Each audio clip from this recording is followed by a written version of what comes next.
Aujourd'hui, nous allons explorer une histoire extrêmement fascinante qui s'est propagée à une vitesse fulgurante à travers les médias internationaux. Cette histoire débute par un moment inattendu survenu en septembre de l'année 2025 à Pékin. Imaginez l'atmosphère solennelle et tendue de la place Tiananmen. Des milliers de soldats défilent avec une synchronisation parfaite de leurs pas. Les tambours résonnent, des drapeaux rouges éclatants flottent au vent, et le soleil illumine le lieu où se rassemblent les dirigeants les plus puissants du monde. Lors de la cérémonie commémorant le 80e anniversaire de la fin de la Seconde Guerre mondiale, les trois célèbres leaders, Vladimir Poutine de Russie, Kim Jong-un de Corée du Nord et Xi Jinping de Chine, ont été surpris par un microphone ouvert lors d'une conversation privée. Captant ainsi l'attention du monde entier, le sujet de leur échange semblait tout droit sorti d'un roman de science-fiction, si l'on pouvait remplacer continuellement les organes humains. Les individus pourraient atteindre l'âge de 150 ans, voire une forme d'immortalité. Cette discussion n'était pas une simple plaisanterie entre vieux amis, mais reflétait un désir profond que l'humanité nourrit depuis des millénaires, ravivé aujourd'hui par les avancées les plus sophistiquées du génie bio-ingénierie. En surface, elle paraît spontanée, pourtant dans le contexte géopolitique instable actuel, elle possède une aura d'authenticité tout en servant habilement de diversion face à d'autres sujets sensibles. Le mélange de pouvoir absolu et de soif inextinguible de vie éternelle provoque un frisson chez l'auditeur. Ce moment particulier s'est produit après que 26 chefs d'État eurent posé pour une photo de groupe. Les trois leaders marchaient côte à côte, et l'interprète murmurait en chinois, le génie bio-ingénierie progresse sans relâche, permettant le remplacement continu des organes humains, afin de vivre plus longtemps, de rester plus jeune, et même d'atteindre l'immortalité. Xi Jinping rit de bon cœur, Poutine hocha la tête en signe d'approbation, et Kim Jong-un esquissa un sourire en coin, tout cela sous le ciel clair de Pékin, enveloppé d'une lourde atmosphère militaire. Cet instant devint rapidement une manchette dans des médias de premier plan tels que le Cable News Network des États-Unis, le journal The Guardian et l'agence de presse Reuters. Il délivre une leçon puissante. Même les personnes au sommet du pouvoir ne peuvent échapper à la peur fondamentale de la mort. Cela ressemble à une confession sincère, car il reflète les recherches réelles sur les transplantations d'organes et l'extension de la vie, tout en évoquant une propagande irréaliste pour une utopie lointaine. Lorsqu'il s'agit d'attirer l'attention publique ou de détourner des thèmes controversés, une telle histoire exerce un impact considérable.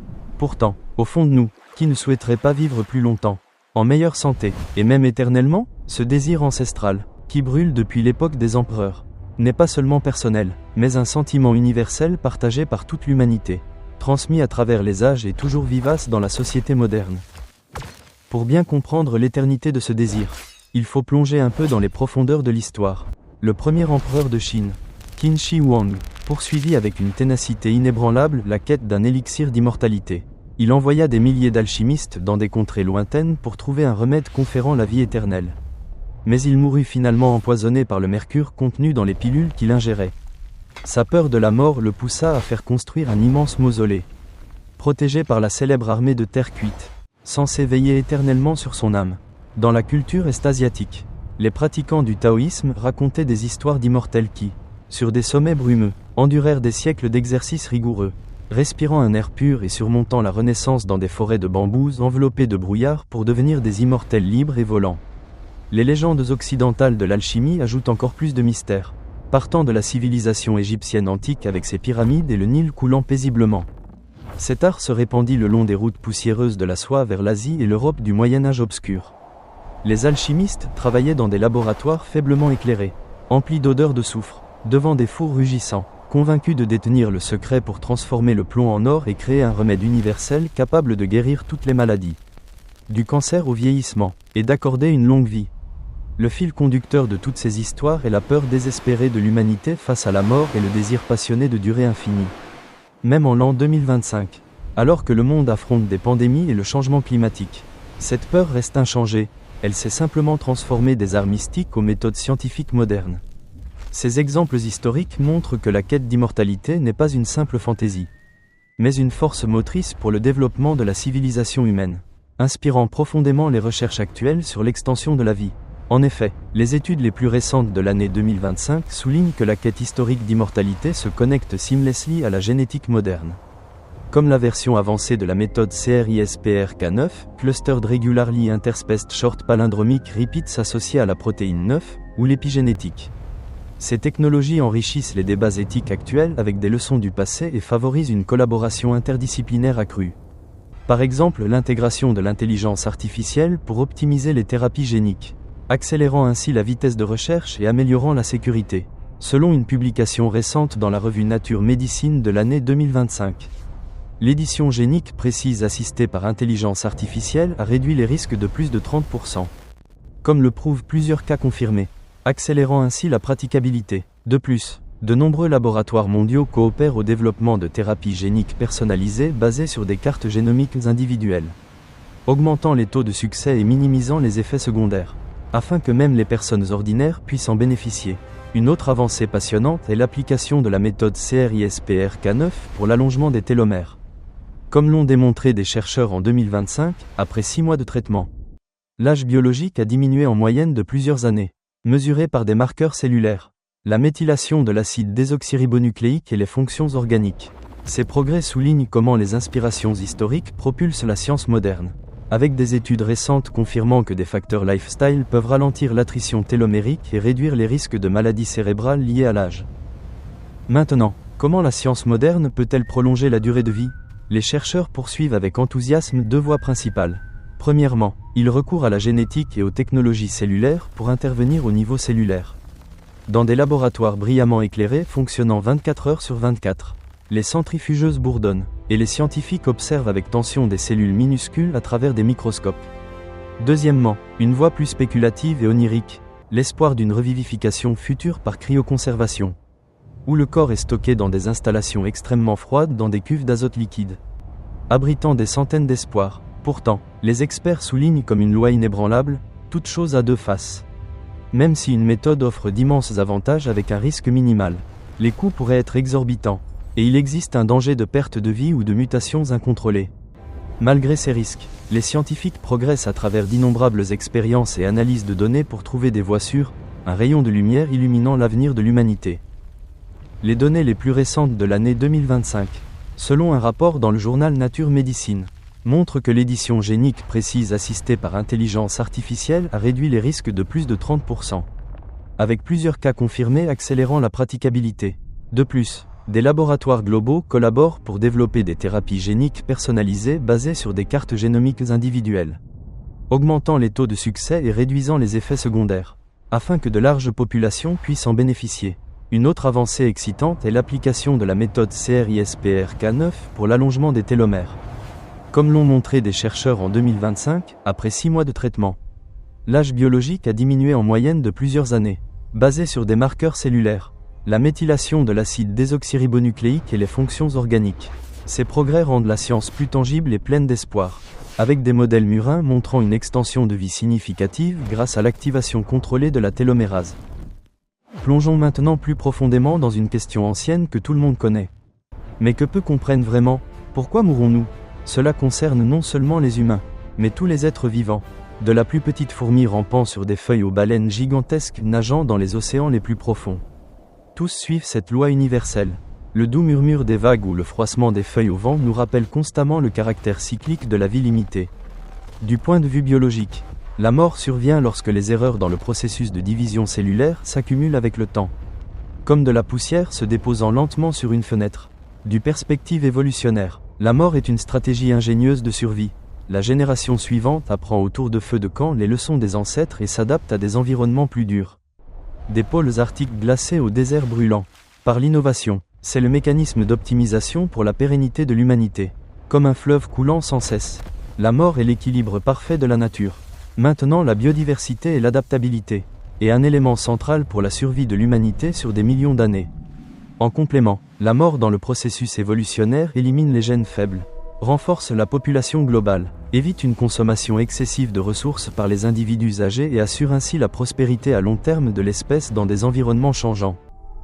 La mort est-elle une erreur système ? Pour le comprendre, il faut plonger dans le monde microscopique où les cellules travaillent comme des usines miniatures affairées. La division est le cœur de la vie. D'une cellule naissent deux. De 2-4, de 4-8, un processus miraculeux de duplication rythmé de manière stable et mécanique dans le corps. Lors de la division, la cellule copie l'ensemble de l'acide désoxyribonucléique avec une précision presque parfaite. Comme un artisan habile reproduisant trait pour trait une peinture antique. Selon des études, les cellules humaines peuvent se diviser environ 40 à 60 fois. En moyenne 50 fois, ensuite. Elles s'arrêtent, comme une photocopieuse à court d'encre.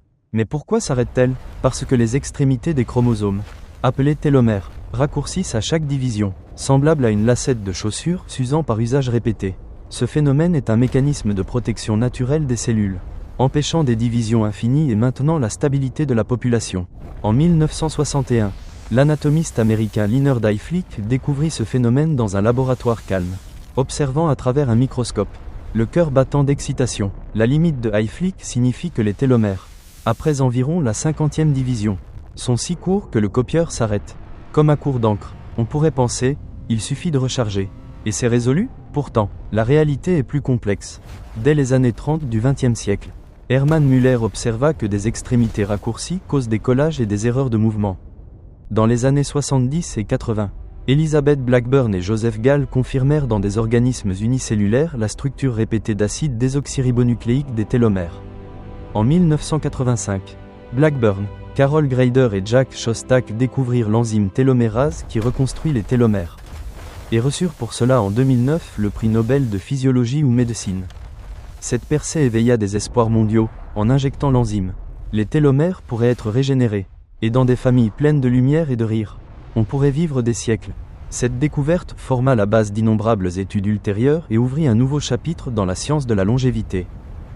Les avancées les plus récentes en 2025, selon la revue Science, montrent que l'activation contrôlée de la télomérase chez des souris a prolongé la durée de vie de plus de 150% dans certains modèles, avec de grandes attentes pour des applications humaines. De plus, les chercheurs explorent des thérapies combinées de télomérase et d'antioxydants pour protéger les cellules du stress oxydatif et rendre les effets durables.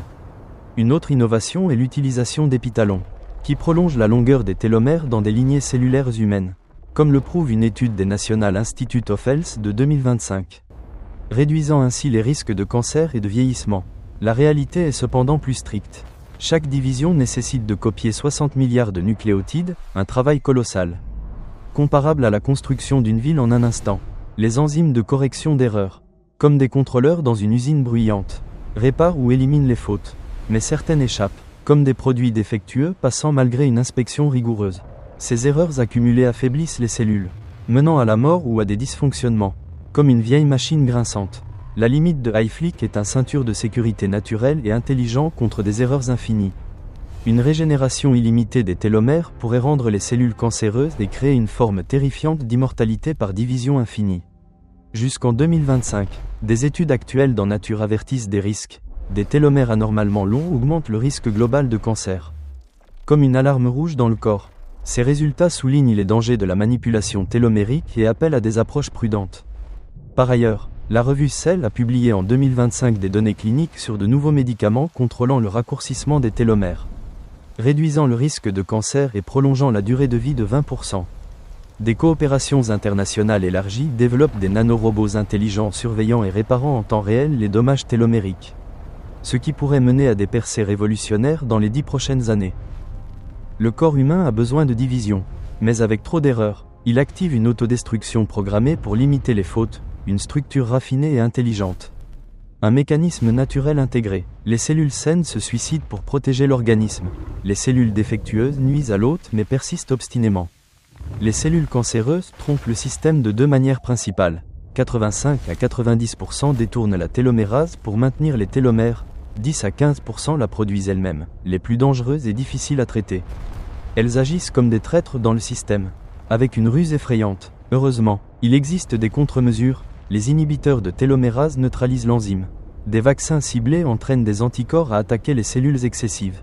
Et des destructeurs de télomères accélèrent le raccourcissement. La compréhension de la mécanique cellulaire est la clé de la solution. Les progrès dans ce domaine révolutionnent non seulement le traitement du cancer, mais toute la gestion de la santé. En 2025, la Food and Drug Administration a approuvé plusieurs inhibiteurs de télomérase pour des applications cliniques, avec des données montrant une survie 40% plus élevée dans le cancer.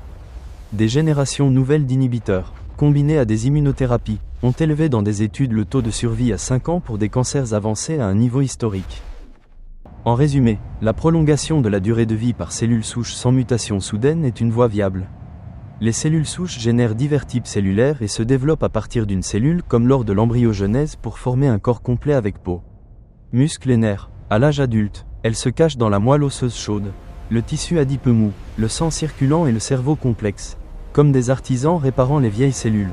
Avec l'âge, les cellules souches diminuent, comme une source dont l'eau s'épuise. On peut les obtenir extérieurement de cordons ombilicaux, mais cela soulève d'intenses débats éthiques lors de conférences. Dans des laboratoires lumineux, elles sont cultivées, sélectionnées avec soin et réintroduites dans le corps.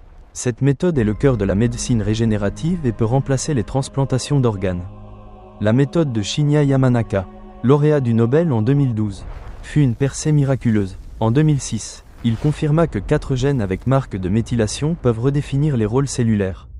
Après des divisions, les gènes se taisent progressivement, avec des virus ou de l'acide ribonucléique messager. On inverse le processus, et après des semaines de culture, des cellules ordinaires deviennent embryonnaires. Une reprogrammation complète offre des divisions infinies mais un haut risque de cancer. Depuis 2016, une Veriungun partielle prolonge chez des souris la durée de vie de 20 à 30% sans cancer. En 2023, des tests humains ont commencé. En 2025, des expériences précoces avec reprogrammation partielle montrent plus de sécurité, avec une réduction de l'âge biologique des cellules humaines de 30 ans. Des entreprises comme Turn Biotechnology et Iduna appliquent des thérapies à base d'acide ribonucléique messager contre le glaucome. Avec des perspectives de prix Nobel récents, ces techniques pourraient s'appliquer de la rajeunissement de la peau à la régénération d'organes. Le journal Nature Biotechnology a rapporté en 2025 des facteurs Yamanaka améliorés dans des résultats précliniques pour des maladies neurodégénératives, prolongeant la durée de vie humaine en moyenne de 15 ans, avec une praticabilité proche. De plus, ces techniques s'étendent à l'agriculture pour créer des plantes plus durables et résoudre les problèmes alimentaires mondiaux, soutenant indirectement des sociétés à longue vie. La méthode d'élimination des cellules âgées et nuisibles, les sénolytiques, injecte des enzymes éliminant les cellules sénescentes promotrices d'inflammation, réduisant les mutations et faisant place aux saines, comme un grand nettoyage de printemps dans une maison. Jusqu'en 2025, la combinaison de dasatinib et de quercétine dans des essais sur Alzheimer a réduit le facteur de nécrose tumorale alpha, amélioré la cognition et traversé sûrement la barrière cérébrale. Des études plus larges sur le vieillissement et la longévité sont en cours. Ces médicaments sont continuellement améliorés pour minimiser les effets secondaires et maximiser les effets. Le rapport du Lancet de 2025 confirme dans une grande étude de cohorte une réduction de 50% du risque de maladies cardiovasculaires par cette combinaison. Avec des effets santé variés, les chercheurs ont découvert que l'ajout de composés naturels comme le resveratrol augmente encore l'efficacité d'élimination et rend le traitement plus doux et efficace. Un supplément sénolytique naturel comme la quercétina, dans une étude clinique de juillet 2025, freinait le vieillissement cardiaque chez des hommes atteints de maladies cardiaques, réduit l'inflammation et combattu le vieillissement vasculaire. Concernant la cryoconservation pour une revivification possible, cela diffère de l'hibernation, où le battement cardiaque diminue de 95%, l'apport d'oxygène au cerveau de 99% et le métabolisme de 20 fois. À des températures de 0 à moins 10 degrés Celsius, la cryoconservation intervient après la mort réelle. Le sang est drainé, remplacé par des fluides non gelants, et le corps refroidi à moins 196 degrés Celsius, stoppant toutes les réactions. En 2025, Alcor compte plus de 220 patients, le Cryonics Institute plus de 260, totalisant environ 500 préservés et plus de 4000 inscrits. Un corps complet coûte 220 000 $ américains. Seulement le cerveau moins de 80 000. C'est une dépendance pure à la science future, comme un pari sur des miracles. Des mises à jour de 2025, Alcor teste l'intégration de nanotechnologies dans les stockages, pouvant multiplier par 10 le taux théorique de revivification réussi. Selon des modèles, en Australie, en juillet 2025, la deuxième personne, une femme de Melbourne, a été cryoconservée, ravivant le débat sur les aspects éthiques et légaux. Ces développements éveillent un immense espoir, mais rappellent que le voyage vers la conquête du vieillissement est semé de dangers et d'inconnus. Immergeons-nous dans la joie et la réflexion sur la véritable signification d'une vie plus longue. Reconsidérons l'essence de la vie à travers des merveilles scientifiques et acquérons la sagesse d'apprécier la vie présente sans chasser l'éternel. Cette histoire débutée par une conversation des puissants révèle finalement les rêves et peurs communs à tous les humains et trace la voie pour l'humanité. De plus, l'événement a déclenché une discussion globale sur la bioéthique. De nombreux experts appellent à des normes internationales pour distribuer équitablement les technologies de longévité et non les réserver aux riches. Pour une société future plus juste. En 2025, une revue complète des National Institute of Health a identifié le rapamycine comme le moyen le plus efficace pour la longévité. Basé sur 20 ans de tests, ouvrant de nouvelles voies cliniques. En même temps, des rapports avertissent contre l'engouement pour des produits anti-âge qui éclipsent les vrais progrès. Et soulignent la nécessité d'approches basées sur des preuves. La Food and Drug Administration a, en octobre 2025, ouvert la voie à la première étude humaine sur la reprogrammation partielle du cerveau, avec activation cyclique des facteurs Yamanaka, prolongeant les durées de vie murines et améliorant les fonctions cognitives.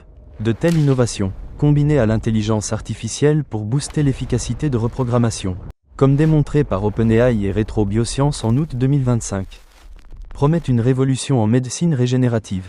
Au total, 13 entreprises biotech leaders façonnent en 2025 le paysage de la longévité, avec un focus sur les sénolytiques, thérapies géniques et cellules souches, pour non seulement prolonger la vie, mais assurer la santé dans la vieillesse. Ces développements nous invitent à regarder avec optimisme, mais responsabilité, vers une ère de vie plus longue et plus épanouie.